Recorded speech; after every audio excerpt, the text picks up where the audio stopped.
Welcome to Portage United Church of Christ here on the first Sunday of November. It's great that you have decided to join us today. We're glad to have you with us. We're starting a new theme. It's called Moving Out of Scarcity. It's a play on words, scarcity versus abundance. And sometimes we become fearful because of the idea that there's only so much for everybody, and we don't end up seeing the abundance that we're living in. That's not to say that we all have enough money or enough of everything that we need, but we could. We absolutely could if, well, things were shared. And so we're going to talk about different ways of tapping into the abundance of life and of having an abundance heart and an abundance mindset. Not to pretend that we have more than we actually do, but to live into the kind of sharing ecosystem that our divine beloved invites us into every day. The other thing that we're going to be doing in the service here in the building is celebrate All Souls Day, honoring and remembering those who have died, who are our beloveds. We're going to be speaking names and ringing chimes. I know that it is past All Souls and All Saints Day, but because we meet on Sunday, that's why we celebrate that here. If you haven't already at your home, taken a moment to remember those that have already gone on, who have crossed over. I invite you to light a candle for them, ring a chime for them, have a meal that maybe was their favorite. Remember them in some way. And rejoice in the love that you shared. And now I invite you to take in a deep breath, because we're going to begin our service intentionally, doing so by being in our bodies, by knowing what our thoughts are, our emotions, and our spirits, and feeling the integration of all four of those so that we can come to this moment fully present in all the aspects of our being. Prepare your heart, your soul, your mind, and your body as we journey together, co-creating this sacred time and this sacred space. Welcome to PUCC. More, more, more, like skyscrapers that begin to loom over us, casting a shadow below. Our quest for more power, prestige, wealth, and domination have created a culture of oppressive not enoughness. We're overwhelmed, overworked, and overstressed. Our perspective of how much we actually have is skewed by the immensity of images of what we ought to have. In this first week of our series, we begin to confront the myth of scarcity and focus on abundance. The sense that there is not enough drives greed, fear, and exclusionary behavior. We begin to live in a scared city where it seems that death, starvation, and feelings of being overwhelmed and swallowed up can lurk around every corner. The good news is that this is an illusion. Today we begin a spiritual journey into the truth that there is an abundance for all that we need. This offers us an alternative vision of how to live our lives. This series will have us moving out of the scarcity and traveling to the vast, open habitats of God's grace. People of God, let us give thanks. This is the month of gratitude. We open our hearts in thanksgiving. We proclaim our trust that God has provided enough for us to have and to share. We commit ourselves to this loving act of sharing and receiving from each other. Today we come together to practice our faith so that fears of scarcity won't overwhelm us. In trust for today and hope for tomorrow, we offer our praise and thanks.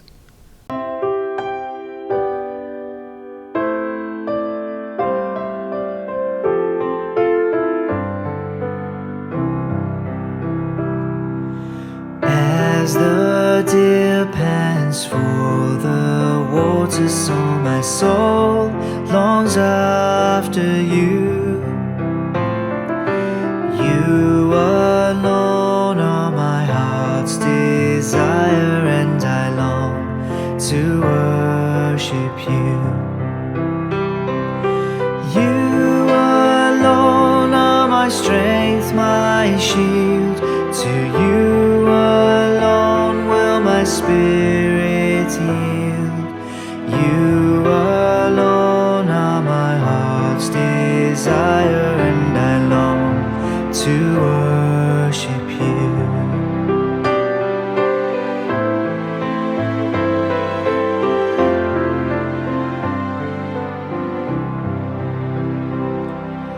You're my friend and you are my brother, even though you are a king. I love you more than any other, so much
Our reading today is from Genesis chapter 11, verses 1 through 9. Then they said, "Come, let's build ourselves a city and a tower that reaches heaven. Let's make ourselves famous so we won't be scattered here and there across the earth." God came down to look over the city and the tower those people had built. God took one look and said, "One people, one language. Why, this is only a first step. No telling what they'll come up with next. They'll stop at nothing."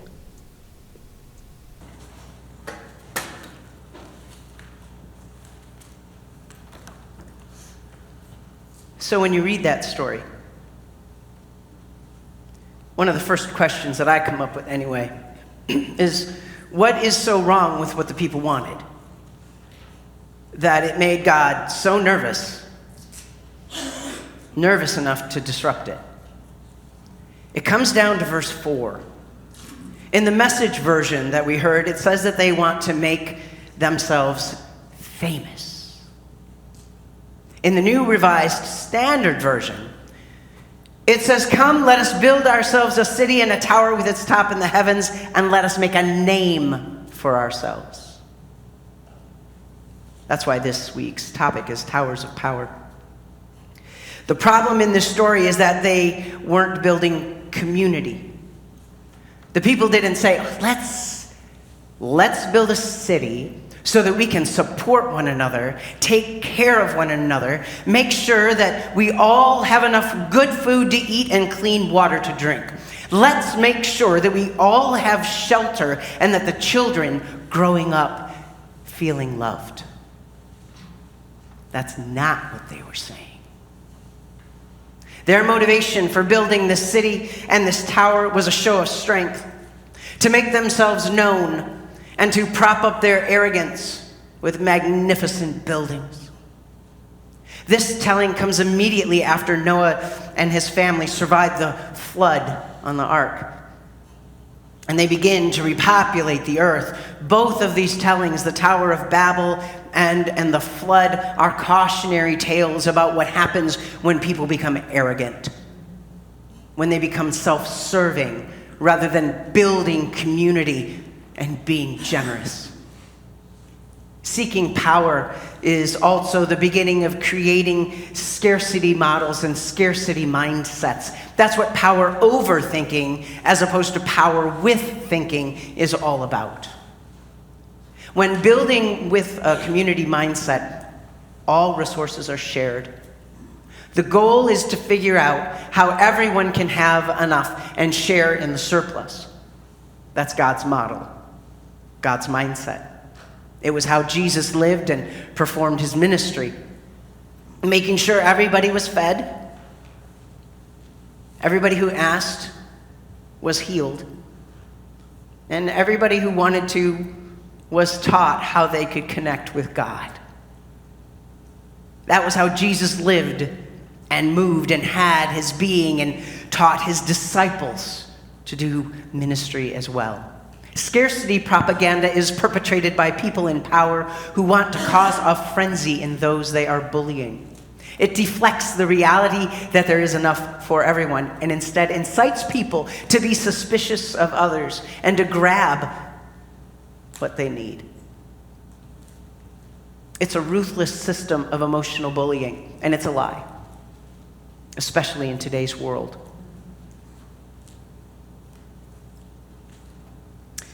Why does our sacred book care about this? Why did Jesus manifest in his life a generous community-building ethos? What we believe is not separate from how we behave. What we believe might be complicated, maybe even more complex than we realize on the surface, which contributes to our behavior being sometimes at odds with what we understand our values to be. Paul stated it pretty well when he wrote to the church in Rome, when he said, "I do not understand my own actions. For what I do not do, for I do not do what I want, but I do the very thing that I hate. Why do I do this? He attributed it to sin. Knowing what we know now about the complexity of our inner being, it's likely that we have mixed emotions inside of us, stemming from multiple layers of learning and experience. I remember one of my therapists many, many years ago, I was trying to figure out something. I was grasping with something that was really troubling me. And she said, now you might feel like you have more than one message that you're saying, that you're talking out of both sides of your mouth. She said, you are. But there's a good reason that you have mixed messages. It's because you've been given mixed messages and you're trying to grapple with all of them at the same time and make sense of them, and they don't. So let it go and spout off all of those messages and discard the ones that aren't true.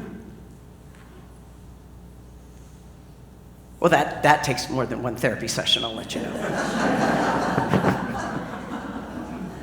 But it's good and important work, and it helped me find God again. All of these things are layers upon layers of important ways of finding ourselves and building our community together. So psychological reasons aside, the point is we behave based on our beliefs. Those which are in our consciousness and those which are buried in our subconscious. This is where developing our spirituality can help us grow. Our connection with God helps to guide us toward being the people that we really want to be. That's what Paul is teaching the people in Rome. Okay, so let's go back to the Tower of Power that the people were building in the land of Shinar. The parable tells us that God confused their language so that they couldn't communicate well enough to do their work anymore. He confounded their understanding of each other to thwart them from being so self-obsessed that they would be addicted to their own power and idolatrous of themselves. Addictions make us unreasonably focused on satisfying whatever it is that has us in its grip. Power can be like that. In this parable, God is disrupting the vehicle of the power addiction, which is their unified language. Now they have to figure out how to create community by finding others who speak their same language. Can you imagine right now in this room if suddenly all of us changed our languages and there were like 7 different languages in this room. And you started talking to each other and like, okay, I can't talk to you, I can't talk to you. Who speaks my language? It's like those times when you have group things and you're like, who's got the letter, who's got the letter H? Find me. Only you've got to talk to each other. And you've got to figure it out. That's what I imagine was happening at Shinar. Each group is smaller than that larger one. They go off in different directions, and they try to begin again, maybe with people they'd never talked to before, maybe with people they didn't like. But here they were the ones sharing the language, so what are we going to do now? These kinds of parables are meant to remind us to see each other in a new way. In disrupting the whole, the separate communities now have to rely on each other to share and to care for each other. The telling of these parables as cautionary tales is supposed to make us rethink what we're doing, to soften our hearts and our spirits so that we don't end up in that kind of groupthink momentum to the detriment of our social fabric as a whole. Because the truth is, there's enough. There's enough for everybody.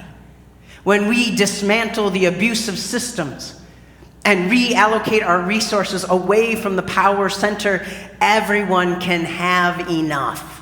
When we rethink what it means to be community and we realize that everyone can have enough. When we hone our faith through spiritual practices which remind us that there's enough, we behave more generously.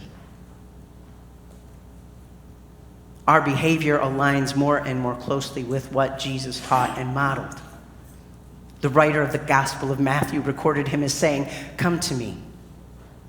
Jesus said, "Come to me, all of you that are weary, all of you that are laid down low with a burden that makes it feel like you can barely move at all. Come to me. I'll give you rest. Take upon my yoke. Learn from me. I'm gentle. I'm humble in heart. Come to me and you'll find rest." Living in this way, we build community, we care for each other, and we share resources simply because there's no reason not to.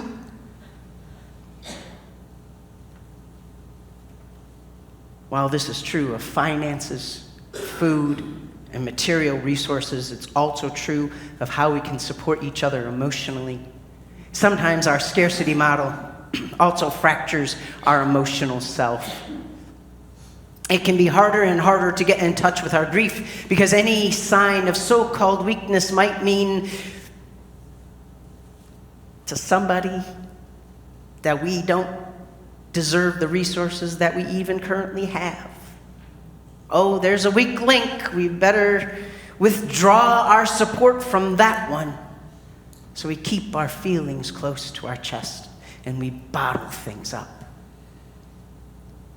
Not today. Today, we are sending out an invitation to not bottle things up emotionally. Today, we are honoring our grief by collectively remembering our beloveds who have died. Take a deep breath.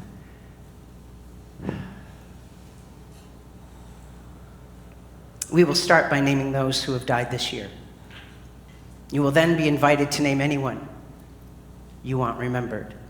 This kind of collective mourning is also a celebration.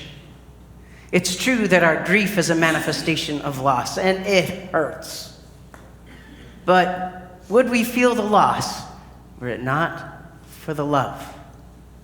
In that way, grief and celebration go hand in hand. Our lives are richer for the love we shared, even as our hearts bear the sorrow from the death of those we love. Linda will be sounding the chime as I say the names of those in our community who have died this year, and then I will invite you as a congregation to speak out names.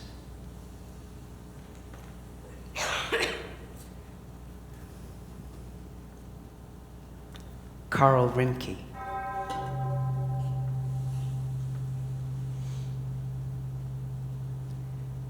Sandy Allen.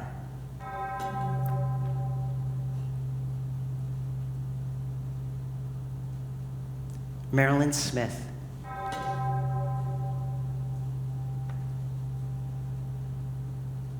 Lynn Damsa.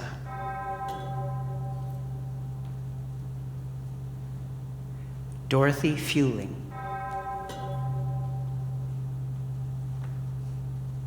Robert Becker.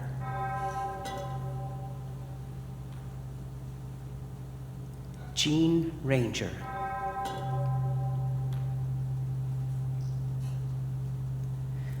At this time, I'd also like to lift up any mass shootings that have gone on this year.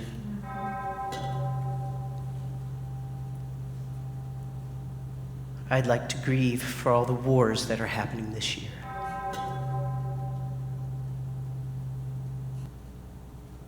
We hold space for this grief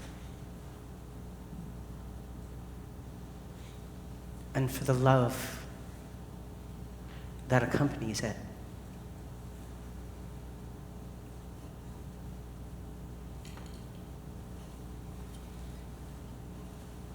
I'd like to share with you a poem by Dana Ashworth. On those days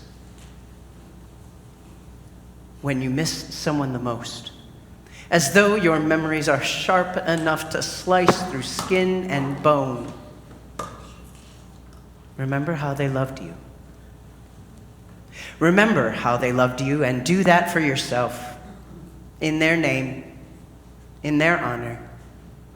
Love yourself as they loved you. They would like that. On those days when you miss someone the most, love yourself harder. Blessings to you all.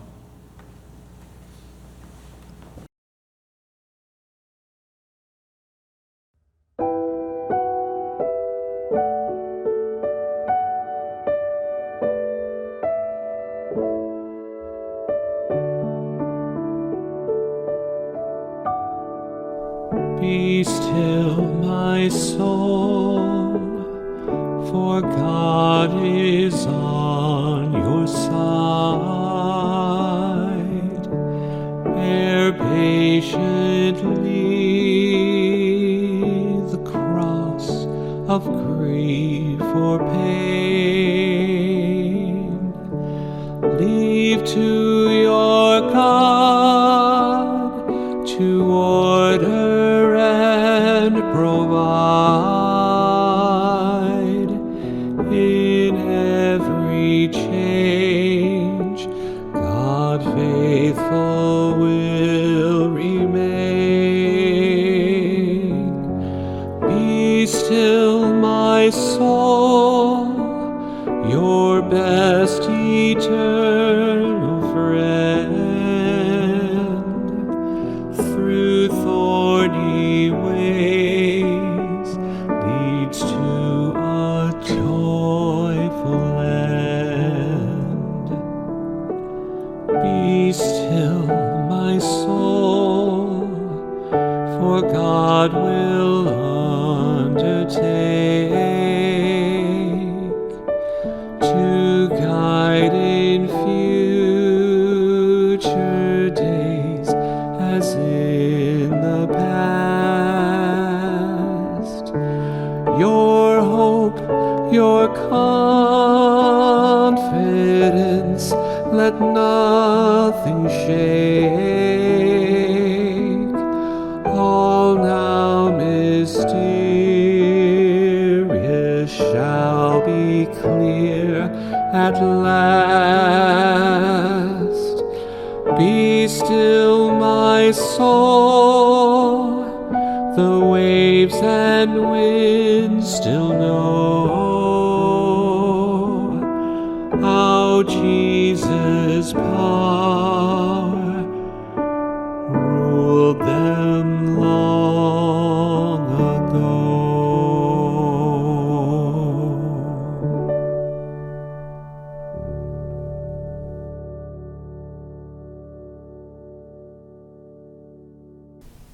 And now it's time to go from this moment to whatever it is that you have next. May you be blessed with the opportunities to create beauty around you, to rebuild the systems that you are in the midst of, to talk about new ideas of way to build in life-giving, beautiful, and healthy ways. May you go forth from this place knowing that God's own self is empowering you to do this good work, community building, as well as building your own spiritual self in healthy ways. Go forth knowing also that you are a beautiful, powerful being, and that the relationships that you create are holy and sacred. Go forth, my friends, in peace and as peacemakers. Go forth into the world in peace. Be of good courage. Hold fast to what is good. Render to no one evil for evil. Strengthen the faint-hearted. Support the weak. Help the afflicted, honor all people, love and serve our God, rejoicing in the power of the Holy Spirit. Go forth, my friends, in peace and as peacemakers.